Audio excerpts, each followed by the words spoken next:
Halo teman-teman sekalian, renungan firman Tuhan pada hari ini adalah kepada siapa kita harus lebih takut? Takut kepada virus corona atau takut kepada Tuhan? Nah, teman-teman sekalian, kalau kita lihat situasi pada hari-hari ini, tentunya saat video ini diambil tepatnya di bulan Februari 2020. Hari-hari ini adalah hari-hari di mana banyak orang panik, banyak orang takut. Ya, kemarin saat diberitakan di Indonesia sudah positif 2 orang virus corona, wah, hanya dalam beberapa jam itu supermarket di daerah rumah saya ludes, teman-teman sekalian. Ya, dan bukan hanya supermarket di daerah saya lihat, ya hampir di tiap kawasan, ya itu supermarketnya dibanjiri dengan pengunjung. Bukan hanya di Jakarta, bahkan saudara saya, keluarga saya di Surabaya pun memberi kabar bahwa banyak orang rush supermarket, ya, membeli bahan-bahan kebutuhan pokok dan sebagainya. Saya lihat memang banyak orang hari-hari ini merasa panik, merasa takut, merasa paranoid, teman-teman sekalian. Nah, apakah itu salah? Tentunya ya manusiawi sebenarnya. Ya, saat kita mendengar satu kabar bahaya, ya bagaimana virus corona yang meskipun ya menurut para pakar, ya data kematian virus COVID-19 ini jauh lebih rendah katanya daripada virus MERS, ya. Tapi tentunya yang namanya manusia, ya mungkin sangat manusiawi, ya kalau jadi takut, ya karena zaman dulu kan belum ada sosmed, ya belum ada Facebook, belum ada IG, belum ada YouTube, ya sehingga kabar kematian itu mungkin sedikit yang tahu. Tapi sekarang ya di sini ada yang mati, di situ ada yang meninggal, di sini ada yang meninggal, di sini ada yang meninggal. Wah, jadi panik, jadi takut. Ya padahal meskipun tingkat kematiannya ya lebih rendah daripada virus MERS yang terjadi belasan tahun yang lalu. Nah, teman-teman sekalian, bagaimana kita sebagai anak Tuhan, ya kita melihat hal ini? Tentunya teman-teman tahu, ya di dalam Alkitab sendiri sudah jelas berkata bahwa dunia ini sedang lenyap dengan segala keinginannya. Ingat teman-teman, dunia ini sedang lenyap. Ya, artinya memang Tuhan sudah punya game plan bahwa apa yang ada di dunia ini ya bukan lebih baik. Ya, dunia ini akan lenyap, ya dengan segala macam keinginannya di dunia ini. Tetapi, nah ini dia teman-teman, ya ini yang luar biasa. Tapi orang yang melakukan kehendak Allah, orang yang melakukan kehendak Tuhan akan tetap hidup selamanya di sana. Nah, teman-teman sekalian, hari ini tentunya di tengah kondisi takut, ya serba takut, ya keluar rumah takut, keluar negeri takut, ya takut ketemu orang, ya takut pegangan, takut salaman, ya dan sebagainya. Ya tidak ada lagi ketentraman, tidak ada lagi peace of mind, tidak ada lagi kedamaian ya di dalam diri kita hari-hari ini. Nah, mari kita lihat ya apa kata firman Tuhan ya supaya kita tidak takut. Ya, takut kepada siapa seharusnya kita? Oke, mari kita buka Amsal 14 ya, ayat yang ke 26 sampai 27. Oke, Amsal 14 ayat 26 sampai 27. Oke, kita baca sama-sama. 1 2 3, yuk kita baca sama-sama ya. Oke, udah ketemu? Ya, Anda buka ayat Alkitab di handphone Anda, mungkin di buku Alkitab Anda. Saya baca ya. Dalam takut akan Tuhan ada ketentraman yang besar, bahkan ada perlindungan bagi anak-anaknya. Takut akan Tuhan adalah sumber kehidupan, sehingga orang terhindar dari jerat maut. Nah, teman-teman sekalian, kalau kita lihat di sini, ya, ada 2 hal yang menjadi akibat ya saat kita takut. Nah, cuma masalahnya takut kepada siapa? Ya, takut kepada masalah, takut kepada penyakit, takut kepada virus, atau takut kepada siapa? Di sini jelas bahwa di dalam takut akan Tuhan. Ya, nah, ada 2 kata di dalam bahasa Inggris yang menunjukkan kata takut akan Tuhan yang menunjukkan sebenarnya adalah sikap. Ya, pertama, ya takut akan Tuhan itu adalah sikap hormat. Yang kedua adalah sikap sembah. Ya, jadi saat kita takut akan Tuhan, itu sebenarnya saat kita memiliki sikap hormat dan saat kita memiliki sikap menyembah. Ya. Nah, saat kita hormat kepada Tuhan, saat kita sembah kepada Tuhan, ya, disitulah takut akan Tuhan. Di situ dikatakan kita akan memiliki ketentraman yang besar.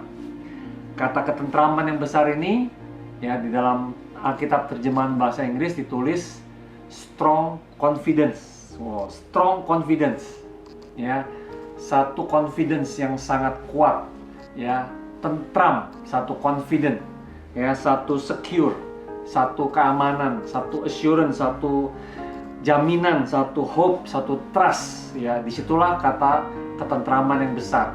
Ya, di dalam bahasa Inggrisnya ditulis di dalam sikap hormat, di dalam sikap kita menyembah Tuhan, di sanalah akan ada strong confident, satu hidup yang penuh keyakinan, yang penuh keamanan, ya, yang penuh jaminan, yang penuh hope, yang penuh trust. Lalu yang kedua, di dalam takut akan Tuhan juga ada perlindungan, ya. Nah, perlindungan ini dalam bahasa Inggrisnya ditulis refuge, ya, tempat kita pertolongan, tempat perlindungan, ya, atau bisa juga tempat pengungsian, ya, tempat perteduhan, ya, di mana di sana ada perlindungan buat kita, ada perteduhan, ada penghiburan dikatakan. Jadi teman-teman sekalian, di saat kita memiliki sikap hormat, ya, kepada Allah, di saat kita memiliki sikap menyembah kepada Allah, ya, ada dua hal yang bisa kita dapatkan dikatakan. Kita akan mendapatkan strong confidence dan kita akan mendapatkan refuge. Nah, di dalam ayat 27, ya, disebutkan bahwa Amsal 14 ayat 27, takut akan Tuhan juga adalah sumber kehidupan. Dalam bahasa Inggrisnya ditulis fountain of life, ya, fountain, air mancur, ya, sumber air yang mengeluarkan kehidupan di sana. Ya, nah teman-teman sekalian, ya, ada banyak kata sikap takut akan Tuhan di dalam Amsal, ya, di dalam Amsal 14 ayat 26-27 kita ada 3 hal yang kita lihat, ya, dengan di dalam takut akan Tuhan ada strong confidence, ada ketentraman yang besar, ada perlindungan, ada refuge, dan ada sumber kehidupan, ada fountain of life di sana. Ya, nah, mari kita baca, ya, Amsal 1 ayat yang ke-7, ya, tentang takut akan Tuhan. Nah, ini harusnya teman-teman sudah pada hafal. Ya, ini sangat terkenal ayat ini. Amsal 1 ayat 7, takut akan Tuhan adalah permulaan pengetahuan. Ya, nah, di saat kita memiliki sikap untuk hormat dan respect, ya, bukan hanya kita mendapatkan strong confidence, bukan hanya kita mendapatkan tempat perlindungan, refuge, bukan hanya kita memiliki fountain of life, tapi saat kita takut akan Tuhan, saat kita memiliki sikap hormat dan respect, disitulah katanya the beginning of knowledge, ya, permulaan pengetahuan.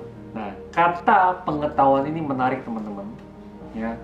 Di dalam bahasa aslinya kata pengetahuan ini, ya, disebut da'at, ya, da'at, ya.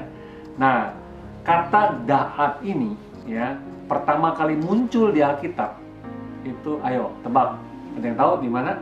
Ya, ya, kata pengetahuan di dalam Alkitab pertama kali muncul di mana? Nah, ya, pertama kali muncul di kitab Kejadian.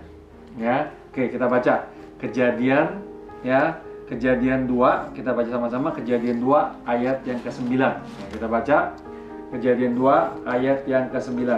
Oke, sama-sama kita baca. Lalu Tuhan Allah menumbuhkan berbagai-bagai pohon dari bumi yang menarik dan yang baik untuk dimakan buahnya, dan pohon kehidupan di tengah-tengah taman itu, serta pohon pengetahuan, ya, pohon da'at, tentang yang baik dan yang jahat. Nah, teman-teman, kata da'at, ya, pengetahuan yang sama yang di dalam Amsal itu muncul ya di dalam kitab Kejadian pertama kali, yaitu pohon buah pengetahuan baik dan jahat. Ya, nah ini menarik teman-teman. Ya, di dalam kitab Amsal di situ dikatakan saat Anda takut akan Tuhan, ya, Anda akan memiliki pengetahuan, memiliki da'at. Ya, di dalam takut akan Tuhan itu ada sumber kehidupan. Jadi pengetahuan itu akan mendatangkan kehidupan. Ya, itu di dalam Amsal. Nah, di dalam Kejadian, kalau Anda baca, kita buka Kejadian 2 ayat 17. Ya, sama-sama.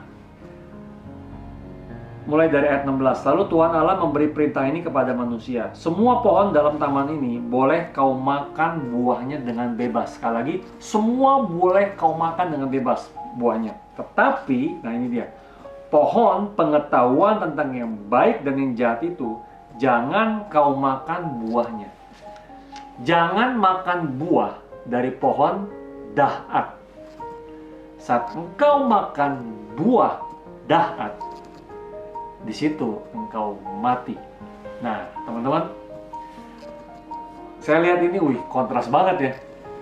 Di dalam Amsal, ya, saat kita memiliki sikap takut akan Tuhan, ya, di situ kita disebutkan permulaan dari kita akan mendapatkan da'at, mendapatkan pengetahuan. Dan pengetahuan itulah, da'at itulah yang akan mendatangkan sumber kehidupan buat kita. Ya, nah, tetapi dalam Kejadian ini disebutkan pada hari, hai Adam dan Hawa, pada hari engkau memakan buah da'at ini, kata yang sama, tapi hasilnya engkau akan mati. Nah, teman-teman sekalian, ya, coba mari kita renungkan ya dua hal yang kontras ini. Ya, tentunya kita perlu lihat cerita di kitab Kejadian ini, teman-teman sekalian. Ya, saat manusia ditempatkan di dalam Taman Eden, kita tahu ceritanya bahwa iblis mencobai mereka. Ya, nah kita baca bagaimana iblis mencobai mereka. Oke, kisah pencobaan iblis kepada manusia ini ada di kitab Kejadian pasal yang ketiga. Kita baca ya, ayat yang pertama, mulai dari ayat yang pertama. Adapun ular ialah yang paling cerdik dari segala binatang di darat yang dijadikan oleh Tuhan Allah. Ular itu berkata kepada perempuan itu, tentu Allah berfirman, semua pohon dalam taman ini jangan kamu makan buahnya, bukan? Nah, sampai di sini aja udah beda kan? Tadi Tuhan bilang semua pohon boleh kamu makan, kecuali buah da'at. Kalau di sini dibalik sama iblis. Semua pohon nggak boleh kamu makan, bukan? Nah, itu dari balik-balik. Kejadian 3 ayat 2, kita lanjut. Lalu saut perempuan itu kepada ular, buah pohon-pohon dalam taman ini boleh kami makan, tetapi buah pohon yang ada di tengah-tengah taman, yaitu buah da'at itu, Allah berfirman, jangan kamu makan ataupun raba. Ya, raba aja nggak boleh. Ya, nanti kamu mati, kata. Nah, sang ular, sang iblis ngomong lagi nih. Ular itu berkata kepada perempuan, sekali-sekali kamu nggak akan mati. Nah, dibalikin lagi tuh, ya, perkataan Tuhan. Yang Tuhan bilang mati, kata iblis, sekali-sekali mah kamu mah nggak mati. Ya, tetapi sebenarnya Allah itu tahu, ya, bukannya mati sebenarnya. Allah itu tahu bahwa waktu kamu makan buah da'at itu, matamu akan terbuka dan kamu akan jadi seperti Allah, tahu tentang yang baik dan yang jahat. Lalu apa yang terjadi, teman-teman sekalian? Ya, apakah sang perempuan itu langsung bertobat? Nggak mau. Nah, ternyata terpancing lah, ya, mendengar kata-kata bisa menjadi sama seperti Allah. Bayangkan, manusia yang diciptakan dari debu dan tanah itu dibisikkan dengan kalimat, kamu bisa menjadi sama seperti Allah. Wah, mungkin perasaannya gimana? Wih, gila bisa jadi sama kayak Allah. Ya, dengan makan buah itu, kamu nggak mati, tapi kamu jadi sama seperti Allah. Wah, langsung semangat 45. Kita lihat apa yang terjadi. Ayat yang ke-6, Kejadian 3 ayat 6. Perempuan itu melihat bahwa buah pohon itu baik untuk dimakan dan sedap banget kelihatannya. Lagi pula pohon itu menarik hati karena memberi pengertian, memberi wisdom. Lalu akhirnya perempuan itu mengambil dari buahnya dan dimakannya dan diberikannya juga kepada suaminya yang bersama-sama dengan dia, dan suaminya turut juga memakannya. Nah, teman-teman lihat, apa pintu masuk, apa pintu gerbang ya iblis dalam mencobai manusia? Masuknya lewat mana? Kalau yang kita lihat di sini di kitab Kejadian, masuknya adalah bukan hanya buahnya enak, karena banyak buah lain tentunya enak, ya. Tetapi pintu gerbangnya adalah kamu bisa menjadi sama seperti Allah. Kamu akan bisa menjadi sama seperti penciptamu. Ya, bayangkan seorang yang diciptakan. Ya, kita ini ciptaan. Itu tanda kutip diiming-imingin oleh iblis. Kamu bahkan bisa sama kayak penciptamu. Nah, disitulah ya egonya dimainkan. Ya, bahwa kamu itu bisa sama seperti penciptamu. Ya, jadi teman-teman, saya melihat hal ini teman-teman. Kita manusia itu adalah ciptaan. Kita diciptakan Tuhan. Ingat, di dalam takut akan Tuhan ada dua hal. Kita hormat dan kita sujud menyembah. Kita ini ciptaan. Kita diciptakan untuk hormat dan menyembah kepada Sang Pencipta. Ya, bukan menyamai dia atau egonya kita ingin sama seperti Allah. Ya, tapi kita diciptakan untuk sujud menyembah pada Sang Pencipta. Disinilah iblis memainkan ego manusia. Pintu masuk sang iblis ya untuk membuat manusia melanggar perintah Allah adalah lewat egonya dimainkan, bahwa kamu bukan lagi akan menjadi ciptaan, tapi kamu bisa menjadi seperti Sang Pencipta. Nah, teman-teman sekalian, akibat manusia melanggar perintah Allah untuk tidak memakan dahak, ya, apa yang terjadi? Kita lihat di sini. Yang pertama, ya. Maka ayat yang ke-7, Kejadian 3:7. Maka terbukalah mata mereka berdua dan mereka tahu bahwa mereka telanjang. Nah, teman-teman sekalian, ini menarik. Kok bisa ya mereka tahu bahwa telanjang itu tidak baik? Ya.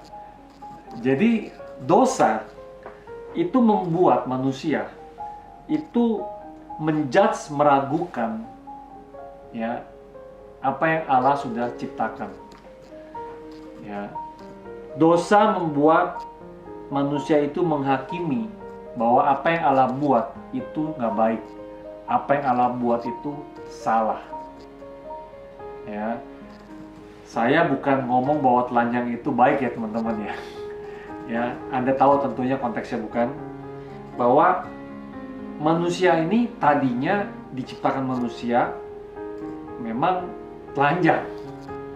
Ya, dan tidak ada sedikit pun hawa nafsu di dalam manusia tersebut. Tetapi akibat dosa, manusia mulai muncul hawa nafsu, mulai muncul perkataan, mulai muncul pikiran yang berkata bahwa telanjang itu ya memang salah. Ya. Manusia mulai menentang ya apa yang sudah Allah buat. Manusia mulai berontak ya kepada sistem yang Allah buat. Nah, ini yang pertama, yang akibat dosa. Apa akibat melanggar perintah Allah akibat dosa yang kedua. Nah, kita lihat yang kedua, setelah terbukalah mata mereka dan mereka tahu bahwa mereka telanjang. Yang kedua adalah, lalu mereka menyemat daun pohon ara dan membuat cawat. Yang kedua adalah, manusia tersebut, Adam dan Hawa, berusaha membuat sesuatu untuk menutupi ketelanjangan mereka. Ya, mereka membuat pakaian versi mereka sendiri, yaitu dari daun, dari daun pohon ara, dibuat cawat. Ya. Nah, teman-teman bisa kita lihat, akibat dosa, akibat pelanggaran hukum Allah yang kedua adalah, manusia mulai berupaya dengan caranya sendiri untuk menggantikan, mereplace karya Allah. Manusia berusaha membuat polanya dengan kemampuannya sendiri, dengan mengandalkan kekuatannya sendiri. Manusia lupa bahwa mereka adalah ciptaan. Mereka diciptakan untuk hormat dan menyembah. Makanya di dalam Alkitab, ada ayat yang sangat jelas berkata, terkutuklah manusia yang mengandalkan kekuatannya sendiri. Nah, itulah akibat dosa yang kedua. Nah, yang ketiga, apa akibat yang ketiga? Akibat melanggar perintah Allah. Kita lihat yang ketiga, ayat yang ke-8, Kejadian 3:8. Ketika mereka mendengar bunyi langkah Tuhan Allah yang berjalan-jalan dalam taman itu pada waktu hari sejuk, bersembunyilah manusia dan istrinya itu terhadap Tuhan Allah di antara pohon-pohonan dalam taman. Wow. Anda lihat dosa yang ketiga, akibat dosa yang ketiga. Anda bisa bayangkan di saat-saat awal antara pencipta dengan ciptaannya, sebelum manusia melanggar perintah Allah untuk makan buah da'at itu, buah pengetahuan itu. Saya bisa bayangkan, sekarang aja anak saya kalau pulang, saya punya anak yang kecil, namanya Jason. Kalau saya pulang, dia udah di depan pintu, dia udah lihat papa, sembari loncat-loncat kesenangan. Dan kalau saya pergi nggak ngajak dia bisa nangis sekencang-kencangnya pengen ikut. Itu anak saya, teman-teman sekalian, dengan bapaknya. Saya bisa bayangkan di saat-saat awal manusia diciptakan dengan Tuhan, dengan Allah Sang Pencipta. Itu Adam dan Hawa itu mungkin sangat lengket menantikan Allah datang. Saat Allah datang ke dalam taman, ingin membesuk mereka, ingin melihat mereka, ingin bercengkrama, ingin ngobrol, ingin fellowship di sana. Manusia mungkin sedang menanti-nantikan Sang Penciptanya datang, sehingga mereka bisa fellowship berlama-lama selama mungkin, seperti anak saya. Tapi akibat dosa, apa yang terjadi? Saat Allah datang, bahkan di hari yang sejuk katanya, saya bisa bayangkan Taman Eden itu luar biasa indah. Dulu manusia dan Allah bisa bersama-sama, berjalan bersama, mungkin menyusuri sungai. Tapi sekarang waktu Allah datang di hari yang sejuk, manusia malah bukan menghampiri Allah. Manusia malah bersembunyi. Dikatakan di sini, waktu Tuhan memanggil manusia itu dan berfirman kepadanya, "Di mana engkau, Adam dan Hawa?" Mereka menjawab, "Ketika aku mendengar bahwa engkau ada dalam taman ini, aku menjadi takut karena aku telanjang, sebab itu aku bersembunyi." Apa yang terjadi, teman-teman sekalian? Ciptaan Adam dan Hawa, manusia, itu bersembunyi dari Tuhan, malah menjadi takut dari Tuhan. Tidak ada lagi passion, kegairahan untuk bisa bersekutu dengan Sang Pencipta. Yang ada, Sang Ciptaan melarikan diri, Sang Ciptaan mengasingkan diri, Sang Ciptaan bersembunyi, Sang Ciptaan kabur sang ciptaan malah takut untuk ketemu Allah. Tidak ada lagi rasa hormat, tidak ada lagi rasa respect, tidak ada lagi sikap untuk menyembah. Sikap menyembah, sikap untuk berfellowship menyembah Dia, menikmati Allahnya, menikmati Sang Pencipta. Ya nggak ada lagi teman-teman. Ya, nah itulah akibat dosa yang ketiga. Akibat dosa yang keempat apa? Kita lihat Kejadian 3 ya ayat yang ke-11. Allah berkata, siapakah yang memberitahukan kepadamu bahwa engkau telanjang? Apakah engkau makan dari buah pohon yang kularang engkau makan itu? Nah, Allah nanya, siapa yang ngasih tahu kamu telanjang dan kamu makan ya? Manusia jawabnya apa? Kan pertanyaannya, siapa yang ngasih tahu kamu makan apa enggak? Manusia jawabnya apa? Si Adam jawabnya apa? Perempuan yang di sebelahku ini yang kau ciptakan. Wah. Si Adam dengan confident dia berkata, Tuhan, nih manusia yang kamu ciptain, dialah ya yang memberi ya buah dahat itu. Maka aku makan. Nggak nyambung jawabannya sama pertanyaannya. Ya, manusia mulai blame each other.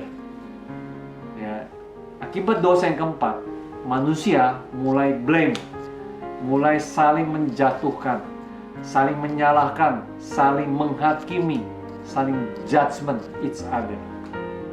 Ya. Nah, teman-teman sekalian, 4 dosa ini, yang pertama, akibat melanggar perintah Allah, akibat melanggar ya apa yang Tuhan inginkan. Akibat dosa yang pertama, manusia berontak kepada sistem yang Allah buat.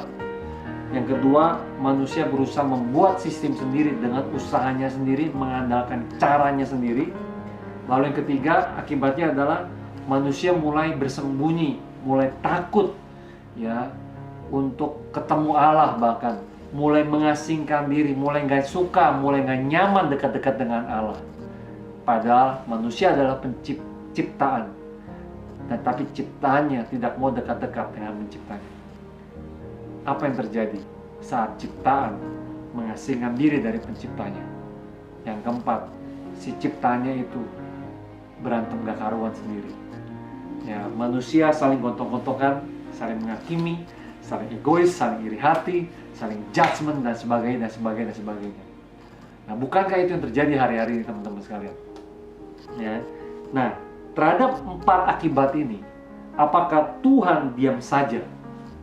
Saya bersyukur teman-teman, ya Tuhan kita itu punya rencana agung. Ya, Dia tahu ya apa yang harus Dia lakukan. Ya, kita lihat ayat yang ke-14, Kejadian 3:14. Lalu berfirmanlah Tuhan Allah kepada ular. Ya. Pertama yang Tuhan ngomong kepada ular, sang iblis. Si iblis itu. Hai iblis, karena engkau berbuat demikian, terkutuklah engkau di antara segala ternak dan di antara segala binatang hutan. Dengan perutmu engkau akan menjalar dan debu tanah akan kau makan seumur hidupmu. Nah ini dia, ayat 15. Aku akan mengadakan permusuhan antara engkau dan perempuan ini, antara keturunanmu dan keturunan perempuan ini. Dan keturunan perempuan ini akan meremukkan kepalamu. Dan engkau keturunanmu iblis akan meremukkan tumit dari keturunan perempuan ini. Disinilah kita lihat Allah memberikan game plan-nya, rencana penyelamatannya akibat dosa, akibat 4 akibat yang muncul ini akibat dosa. Tuhan berkata bahwa lewat keturunan Hawa akan muncul ya yang akan meremukkan ya kepala dari iblis. Iblis akan dikalahkan. 4 akibat dosa ini akan bisa dikalahkan oleh keturunan dari perempuan ini. Kita bersyukur teman-teman. Ya, dari silsilah demi silsilah, Adam dan Hawa ya akhirnya keturunannya menghasilkan Nuh, keturunannya menghasilkan Abraham. Kita ingat cerita Abraham, Yakub, ya, punya 12 anak, Yusuf, Yehuda dan sebagainya. Turunlah keturunan Daud, akhirnya sampai kepada Yesus di sana.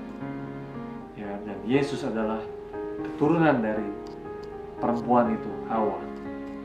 Yang kita tahu, Yesus adalah Mesias, Allah yang turun ke bumi ini, yang meremukkan kepala iblis, yang di atas kayu salib, yang sudah menyelesaikan segala. Nah, teman-teman sekalian, ya, apa yang Allah buat, ya, sewaktu Allah sudah menjatuhkan hukuman kepada iblis. Di sini kita lihat Kejadian 3 ayat 21 dikatakan, dan Tuhan Allah membuat pakaian dari kulit binatang untuk manusia dan untuk istrinya itu. Lalu Allah mengenakannya kepada mereka. Nah, kita lihat teman-teman. Akibat dosa tadi yang kedua, masih ingat? Ya, manusia membuat pakaiannya sendiri untuk menutupi ketelanjangannya, yaitu apa? Daun pohon ara. Tapi di Kejadian 3 ayat 21, Tuhan menggantikan usaha manusia itu. Pakaian manusia yang dibuat dari daun pohon ara digantikan Tuhan dengan apa? Dengan kulit binatang. Ya, dan Tuhan sendiri yang memakaikannya kepada manusia dan istrinya. Nah, saya tidak tertulis di Alkitab, teman-teman. Ya, namun ini saya membayangkan, ya, kira-kira kulit binatang itu apakah Tuhan gak sengaja ketemu, kayaknya pakaian dari daun pohon ara kurang tren, kurang bagus nih. Kayaknya itu dari kulit binatang lebih bagus, lebih ciamik. Saya percaya bahwa tidak seperti itu. Ya. Kalau kita lihat, ya, anak dari Adam dan Hawa, yaitu Habel dan Kain. Ya. Kalau Anda lihat ceritanya, Habel itu punya habit untuk memotong binatang dan mempersembahkan korban, ya, kepada Allah, kepada Sang Pencipta. Ya, itu yang dilakukan oleh Habel. Ya, dia senantiasa, ya, memotong binatang, dia mempersembahkan kepada Sang Pencipta.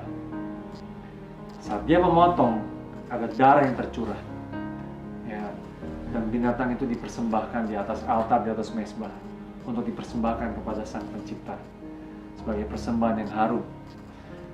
Nah, kira-kira Habel melakukan hal itu, kira-kira diajarin siapa? Ya, di situ manusia belum ada, baru bapak mamanya doang, baru Adam dan Hawa. Saya percaya Habel ini pasti melihat apa yang dilakukan oleh Adam. Ya, dia melihat teladan Adam. Dia melihat apa yang dilakukan oleh Adam. Ya. Nah, saya percaya teman-teman. Saya bayangkan waktu Adam pakai daun pohon ara, Tuhan copot daunnya dan Tuhan gantikan dengan kulit binatang. Saya percaya itulah titik awal Adam melihat bahwa Tuhan menutupi kesalahannya, ketelanjangannya, ya, dengan kulit dari binatang yang disembelih.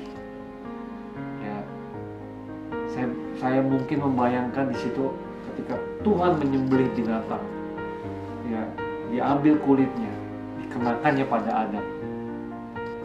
Ya, di sana Adam melihat bahwa ada darah yang tercurah.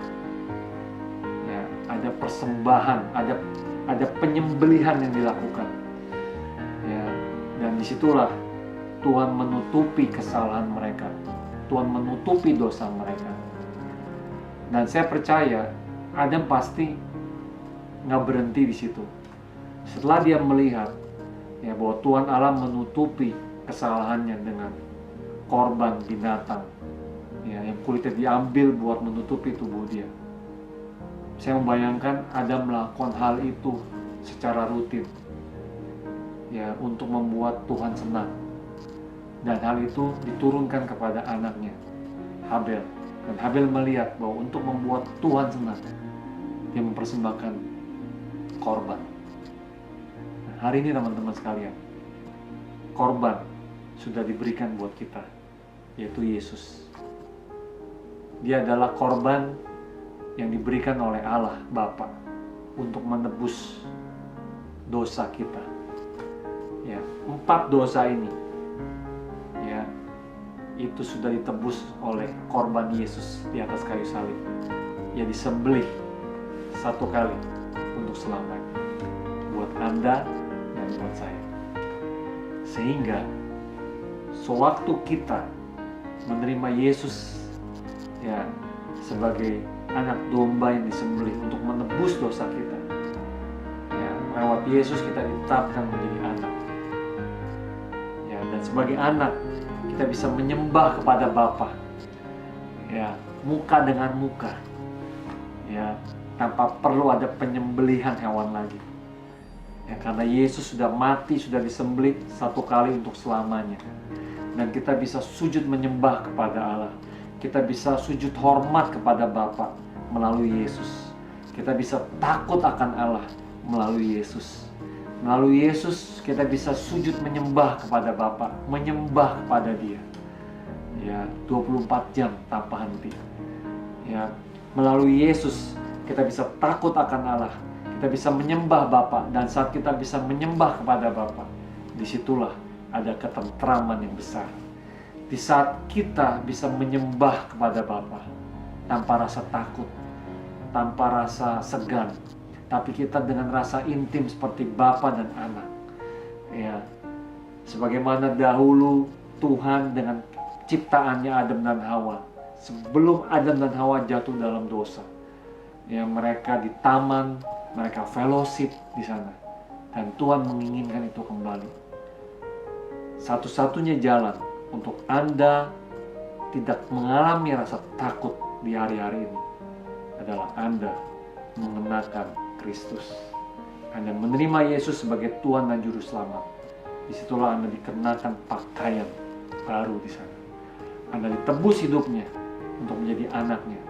Dan sebagai anak, Anda bisa menyembah kepada Bapa. Dan saat Anda menyembah kepada Bapa, tidak akan ada lagi ketakutan di sana. Di dalam takut akan Tuhan, ada ketentraman yang besar, ada strong confidence, ada perlindungan, dan ada sumber kehidupan. Teman-teman sekalian, dunia ini tidak makin baik. Percayalah, di Alkitab sudah menyebutkan dengan sangat jelas, dunia akan lenyap dengan segala kehidupan. Hari-hari ini kalau banyak kejadian, saya percaya apa yang Alkitab katakan itu semakin digenapi, supaya jelas bedanya antara mana umat yang percaya, umat yang ingin menjadi ciptaannya, ingin kembali kepada penciptanya. Ya, itu akan mengalami hidup berkemenangan, hidup strong confident. Oleh karena itu teman-teman sekalian, ya, percayalah kepada Yesus Kristus. Terima Yesus dalam hatimu, jadikan Yesus sebagai Tuhan dan Juru Selamatmu. Bagi Anda yang belum percaya kepada Yesus Kristus sebagai Tuhan dan Juru Selamat, saya undang sama-sama untuk doa bersama dengan saya. Yuk kita doa. Tuhan Yesus, ikutin saya berdoa. Tuhan Yesus, hari ini saya berdoa kepada Engkau. Saya mengundang Engkau sebagai Juru Selamat untuk menebus segala dosa yang saya lakukan. Dan saya juga mengundang Engkau bukan hanya menjadi Juru Selamat, tetapi menjadi Tuhan, menjadi penguasa, pencipta hidup saya. Saya meminta Engkau Tuhan untuk masuk ke dalam hidupku, menjadi Juru Selamat dan menjadi Tuhan pencipta saya. Saya menerima Engkau hari ini Tuhan sebagai Juru Selamat dan sebagai Tuhan atas hidup saya. Jadilah Engkau berkuasa atas hidup saya, dalam nama Yesus. Amin. teman-teman sekalian, ikuti terus ya YouTube channel ini ya, supaya Anda bisa bertumbuh bagaimana hidup dalam anugerah, yaitu Kristus Yesus lewat salib Kristus yang diberikannya buat kita. Sampai jumpa di video berikutnya. Jangan lupa subscribe ya, like dan subscribe channel ini, dan jangan lupa klik tanda loncengnya kalau Anda mau mendapatkan notif untuk video-video baru dari channel ini. Sampai jumpa.